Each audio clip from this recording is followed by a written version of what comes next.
ओए, मूर्था। तो पहले इसको मारो, उसके बाद उसको मार देना। दारू के साथ चखने में काम आएगा।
अरे भाई, किटप्पा!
देख महिंद्रा, जो उस तरफ है उसको बोल दे कि इस तरफ एक शेर है जिसका नाम है सुब्रमण्यम, केयर ऑफ कुप्पम।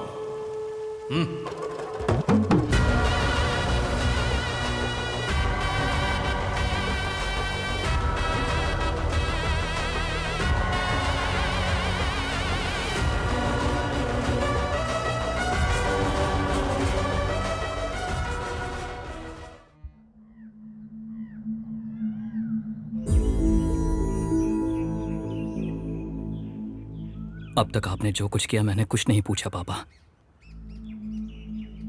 पर कल आपकी जान तक आई तो मुझे पूछना पड़ रहा है।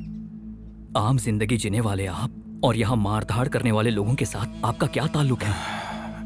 हम तुझे पहले ही बताना चाह रहे थे बेटा, पर कुछ बता नहीं पाए। जमा किया हुआ पैसा और तेरी माँ का जेवर सब मिलाकर तू भी इस गांव में है ये सोचकर मैंने इसी गांव में कुछ जमीन खरीद ली।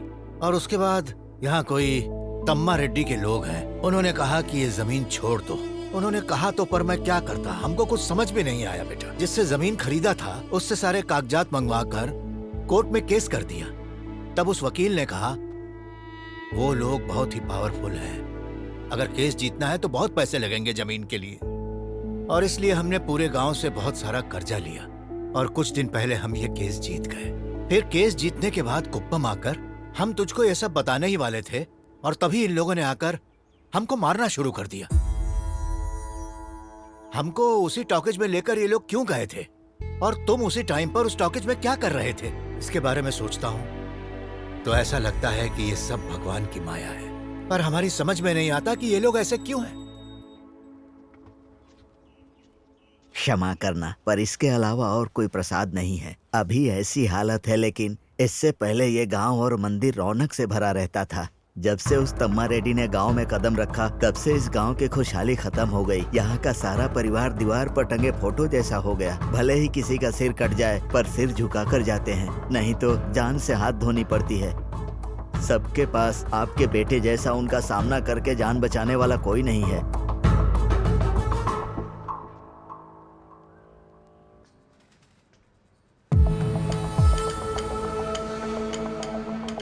ये कब ठीक होगा? इसका घाव तो कम हो जाएगा, लेकिन इसका डर जाएगा कि नहीं ये नहीं बता सकता मैं। अरे अरे, आप गलत समझ रहे हैं। जब तक इसका डर नहीं जाएगा तब तक ये कोमा से बाहर नहीं आ पाएगा।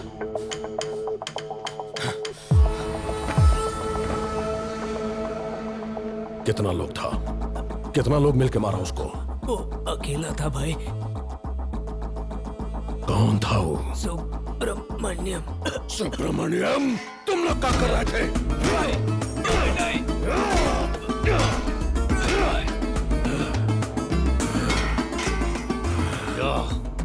अब हम जाऊंगा, या तो उसे आपकी आंखों के सामने मारूंगा या फिर उसका सिर काट के लाऊंगा। चलो